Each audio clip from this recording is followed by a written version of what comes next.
Evening, everyone. Good evening, and welcome to another week of Drama is Life, where we discuss what was in history, what is possibly going on right now, or what could affect you in the future regarding mental and social issues. So, we discuss those topics as a free service to you, just to give you some information. This is not a therapy session, but it's to give you information to be able to use that to be able to help navigate your life just a little bit better. And it's also to help you be able to manage if there is something that you are needing further than what we are offering here. Then we do offer services individually, in person or telehealth or on what we call online, or we do offer group services as well. If we're not the service for you, that's okay. We are definitely able and willing to help you find that provider um, that would be able to do that for you. So, welcome again. This is another Drama is Life with me, Theresa White. I am the CEO and founder of Creative Counseling Services. I'm a licensed mental health counselor and a registered drama therapist, among a few other titles. But tonight I wanted to have a conversation. Um, excuse me, and I'm gonna let you know this is going to be one of those improv conversations because this was not what I planned to talk about tonight, but I think it's definitely needed because it's being present. Let me just say present. So, as you saw, the topic for tonight, we're going to talk about grief. We have not talked about grief in a few months. And I know that periodically I do hit on grief and we'll review that, those topics. But tonight I think it's definitely appropriate to talk about grief because of just some personal conversations and experiences that I have had in the last, actually just in the last week.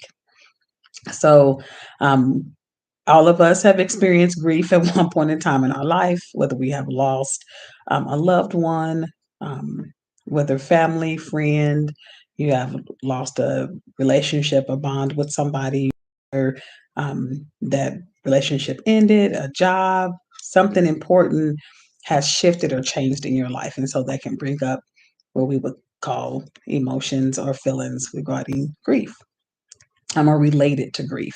And so I just want to have just a conversation about it. I want to talk about good evening to everybody who is joining. If you're watching the live, thank you so much for joining and supporting.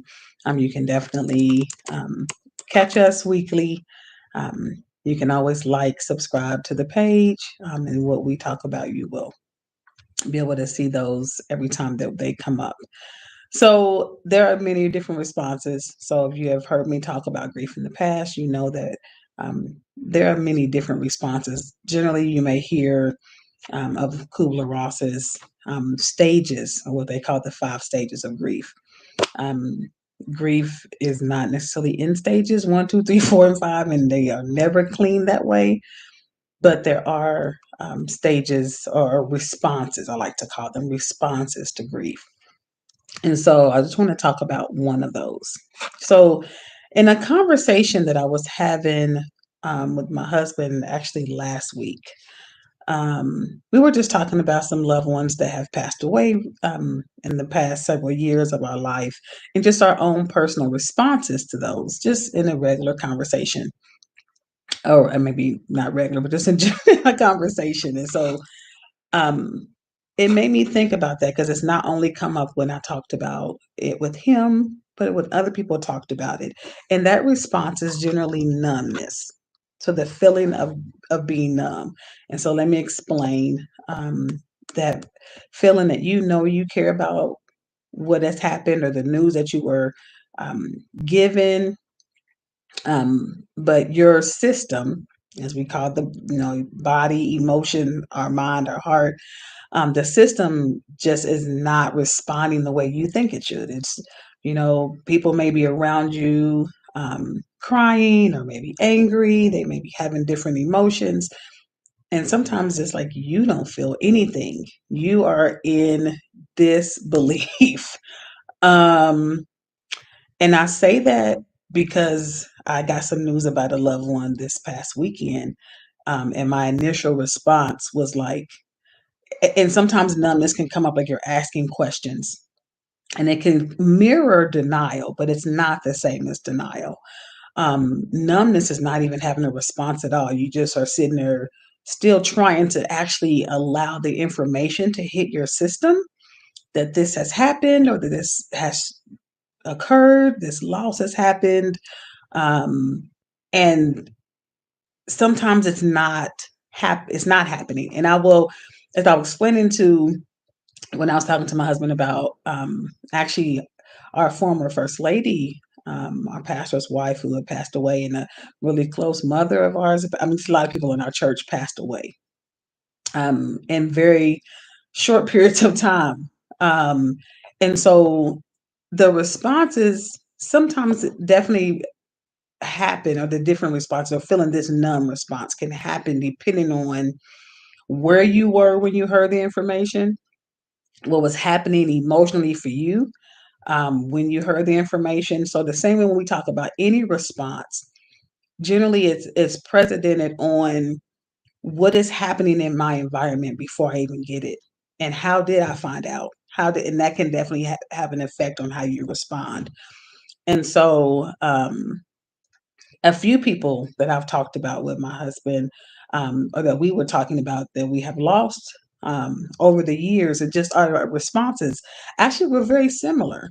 That we really were just sitting there trying to register in our mind the information that was just given to us, and really trying to allow it to download. And that's the best way I can explain it. Really trying to allow it to hit your system. And sometimes when people have a non response, I want to first tell you right now to give yourself grace.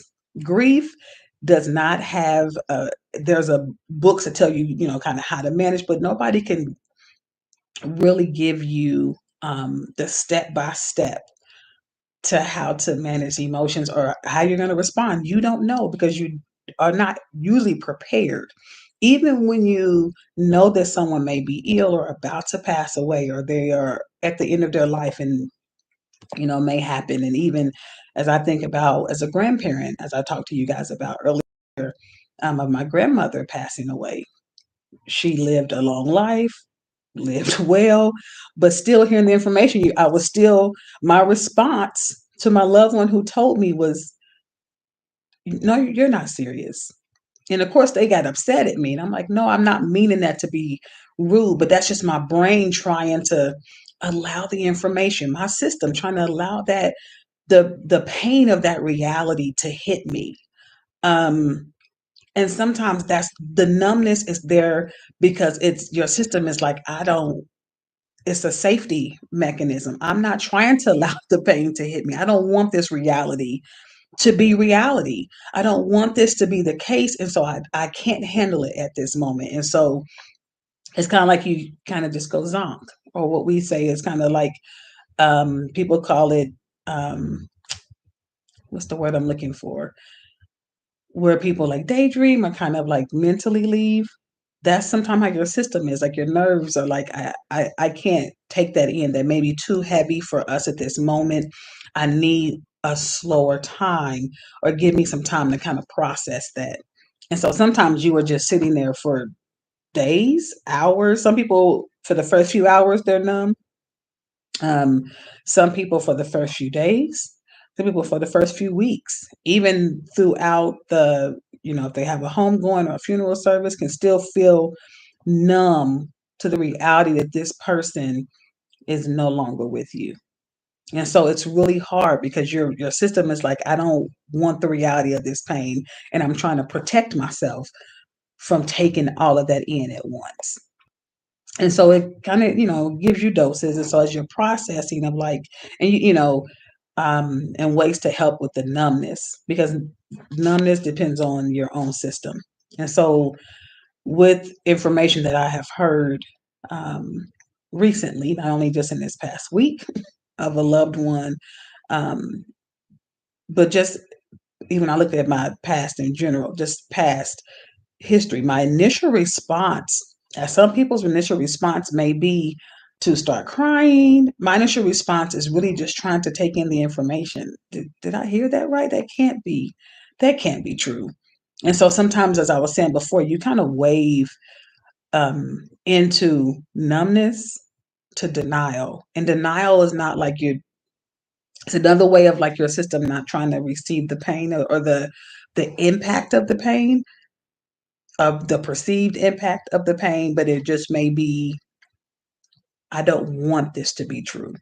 I don't want this to be true. So yes, correct. Definitely that you're rejecting the pain. Very correct, Mary Kay, that you're rejecting the pain, and that it's your system is again trying to protect you. So when we talk about the function of the brain, and even when we regarding trauma, is that sometimes when it comes to, and a lot of times when it comes to grief, it typically is with trauma.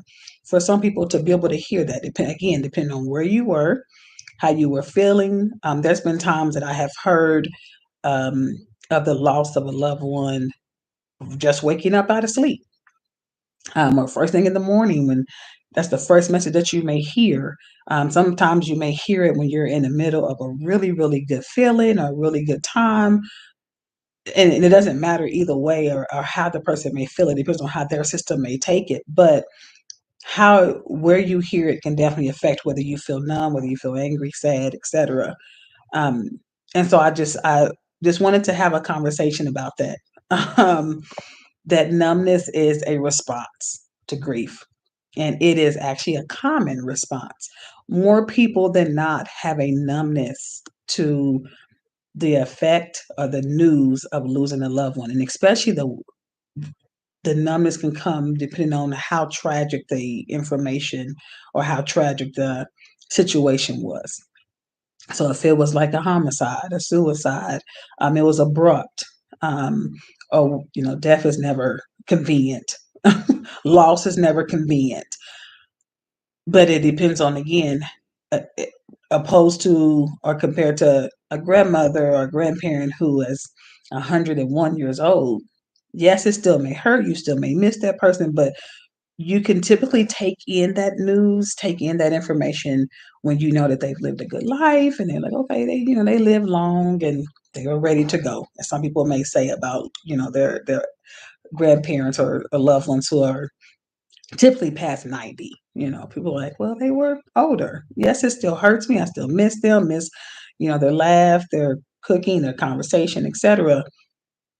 But they lived. So you typically that can come in, so you can take that in a little bit better. It's harder to take when it's a young person. It's harder to take when it's tragic. Um, and sometimes when it's tragic, that's when that numb feeling can show up for a lot of people. And I've heard of many, and even had people when it comes to suicide, when it comes to homicide, and I've had a few family members um, that have been taken from us for homicide. Um, and I don't think I ever get used to hearing that information. And so I'm just gonna have a vulnerable moment with you all. That just is it's just hard to hear. Um, and every person that I'm remembering even now, of the news that was heard, was a young person, and they were young men. Young men. Um, I have had some loved ones who have passed away by suicide as well, which is why I'm so passionate about crisis and trauma, to be able to help those before they get to that place. Because again, that news and the effect of hearing that is, there's no words for it. And of course, those who experience grief and have experienced that, there's not words for the effect that has. And so I just want you to know that grace is present to be here for you during this moment. Um, if there's a moment of grief, if there's days of grief, hours of grief, or numbness, to allow your system to just kind of settle, because it's protecting you for a reason. It's bringing that protection, or that, what we say, that block is, rejection, for a reason.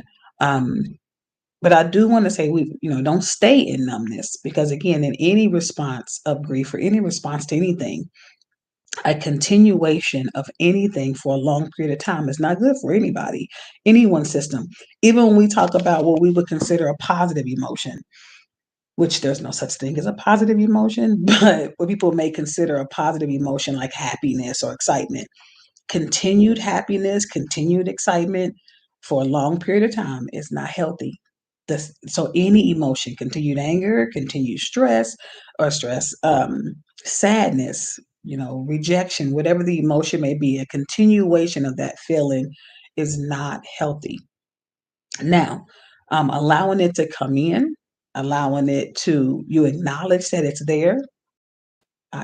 Wow, that was really hard to hear. People may say, "Well, how you?" And it's like I'm numb right now. I don't really have a response, and that doesn't mean. So let me clarify to those who may be family members or loved ones or people around. That does not mean that people don't care. It doesn't mean that they didn't have any emotional attachment or bond. That again is a protective factor of hearing the news or having to receive the reality of that information, and the level of pain that may bring. So the numbness again is trying to give you a process of time to allow that information to come in a slower way. Um, and it's trying to give you control over how you allow the information to come into your system. Of course, with grief, with loss, we don't get to control that. Um, but we do get to control how we release and process through it. Because again, we can stay in numbness and say, I'm going to stay locked down, I'm going to stay not feeling anything, but then that complicates and stops, literally it stops and halts the healing process and the benefit of what grief can bring. And now people are like, grief has no benefit, but it does. It does. And I've talked about this before.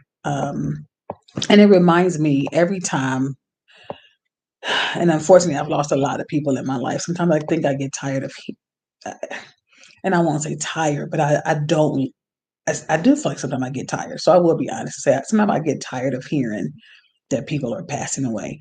And I know that death is a natural part of life.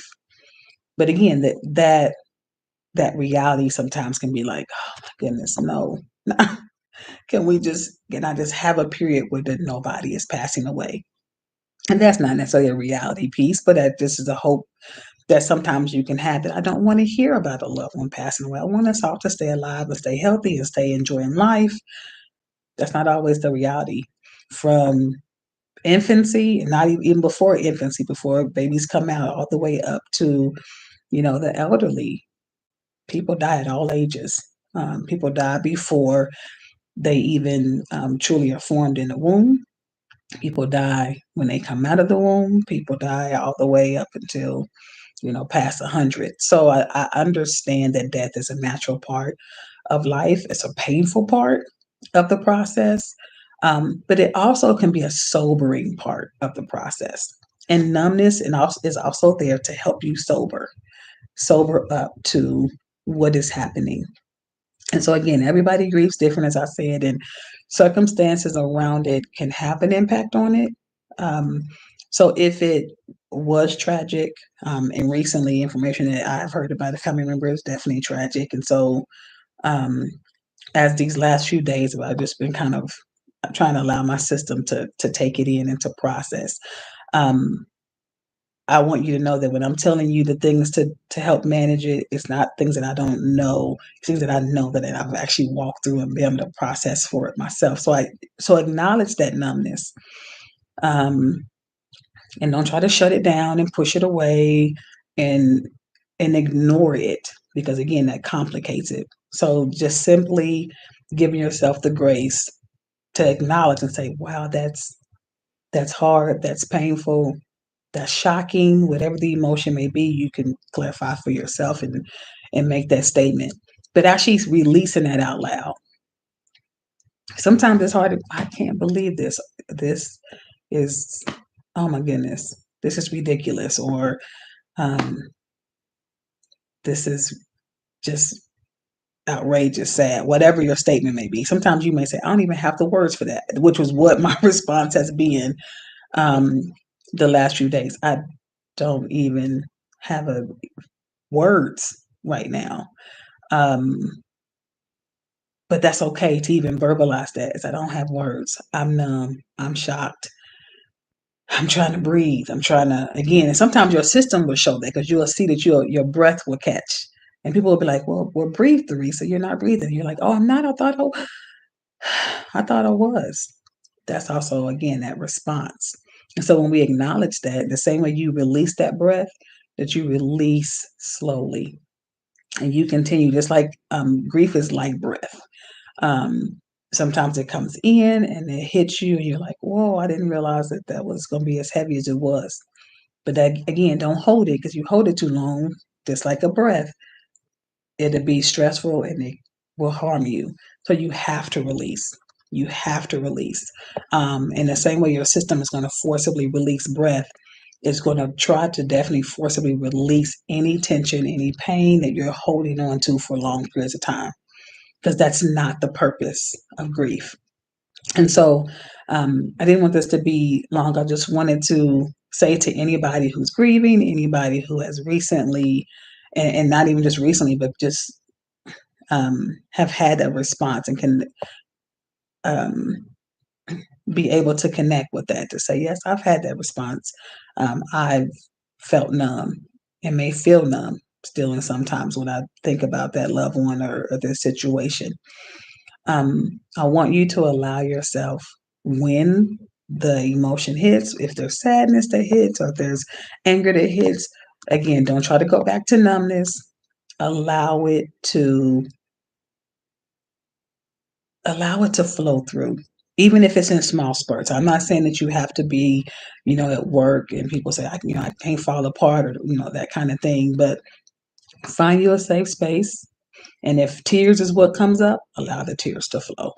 Um, if you need to get a hug from somebody, whatever that is, release that. I need you to release it because the trick in the initial part of grief responses is to lock it down and try to move through. No, we have to process and breathe through, because the outcome of it, the sobering piece of grief, um, is to help us to cherish the memories of the loved ones, cherish the memories of those that we have lost and those that we still have here. That's the purpose. So I know it's painful because pain can be sobering. Actually, pain is very sobering. Pain helps you focus on what you've not been paying attention to. And so I hope that if there is pain, if there is numbness, that you allow yourself to process and to release the tears, release the scream if you need to, release the yell. Sometimes we don't want to do that, but that's what we may need to do because we can't lock it in our system because it will eat us up on the inside. And so, um, and I ask if you are praying people to pray for my family, um, as there are a lot of hearts that are broken and hurt right now. Um, and so that is the live for tonight, to just allow yourself to release. Don't hold it. Release it. Whether you have to talk to somebody else who understands what that pain is, um, because we don't want you to lock that hurt up. Your loved one is worth your tears, and I know that you people say, "Of course they are. They are. They're worth your tears, um, and they're worth you healing as well, and feeling whatever it is you feel." So we extend grace, and I ask for your prayers. And so that's the live for today. So just know that grief is here to do what it's meant to do, to allow us to love each other stronger, to not let moments pass and you don't say, I love you. You don't share your heart like you really want to. Live your moments. And you have heard this 1,000 times over. Live your moments like it is your last, because it just may be. Because how many times can we go back and say, I didn't know that was going to be the last time I talked to you. I thought I had one more birthday, one more Christmas, one more Thanksgiving, one more day, one more minute, one more breath. And I didn't. So while I have the breath, for those of us who are still here, while you have the breath, while you have other loved ones around you, hug them tighter, tell them you love them, um, make that phone call, forgive, and I pray that you heal as you release. Even in pain, we can heal. So thank you so much for joining us on tonight. As we breathe, acknowledge, breathe, and release. You guys have a great week. And hopefully we will see you back here on next week. Bye bye.